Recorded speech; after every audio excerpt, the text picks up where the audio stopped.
Bonjour tout le monde, c'est Sylvain de la bibliothèque de Pont-Rouge, j'espère que vous allez bien. Alors, première capsule ouverture de boîte dans nos nouveaux décors, on vous montre pas grand chose, mais vous voyez déjà le nouveau mobilier.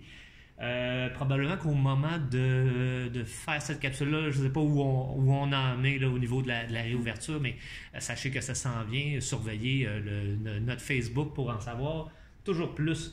Alors, je vous montre qu'est-ce qu'on a de nouveau dans la boîte. Donc, on commence ici avec Derek Aucoin, La tête haute aux éditions de l'Homme. On va avoir également de Anne Jacobs, La villa aux étoffes, le tome 1, L'héritage.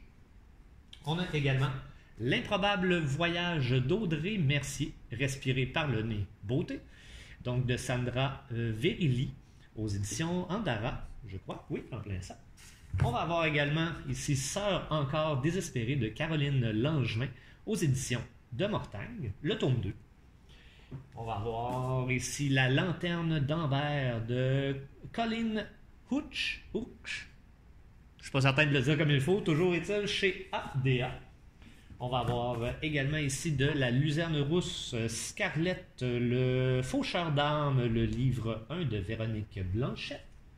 On va avoir La malédiction des Dragon's Blood, le tome 5, Ulrich et Andrew de Anne Robillard. On a également de Margaret Atwood, Graines de sorcière aux éditions 10-18.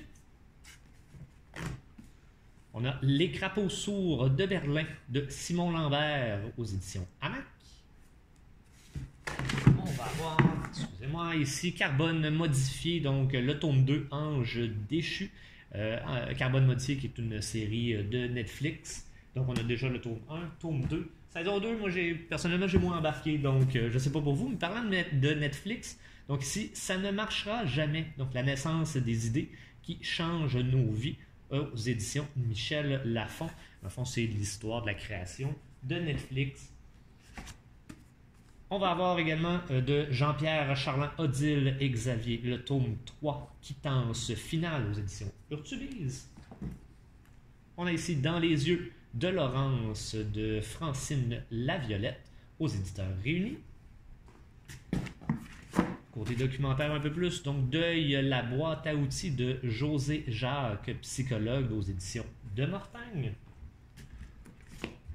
On va avoir également de Mélanie Carpentier, Inacceptable témoignage de survivantes d'exploitation sexuelle et de proxénètes chez Béliveau Éditeur.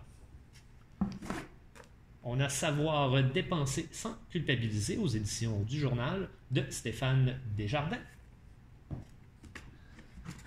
va finir ici avec Marie-Camille, le tome 2 aux éditions Guy Saint-Jean de France Lorrain.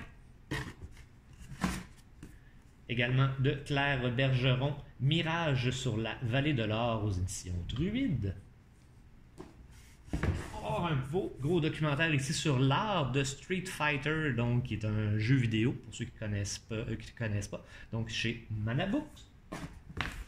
On va avoir le potager insolite de 50 fruits et légumes exotiques à cultiver aux éditions Multimonde. Nirvana en BD. Donc, de petit à petit, donc l'histoire probablement de Nirvana, des débuts jusqu'à la fin drastique du groupe. Les groupes dont on entend encore parler, c'est encore drôle de voir des jeunes porter les gilets de Nirvana, des fois sans trop savoir ce que c'est vraiment. Ensuite ici, Il faut flinguer Ramirez, l'acte 1 chez Glénat. On va avoir de Anne Robillard également ici, Les Chevaliers d'Émeraude, Enkidiev, le monde originel. Donc ici, c'est plus un documentaire sur... pour ceux qui lisent ces livres-là, ben, vous avez un petit peu l'univers, là, comment est-ce que l'auteur le voit.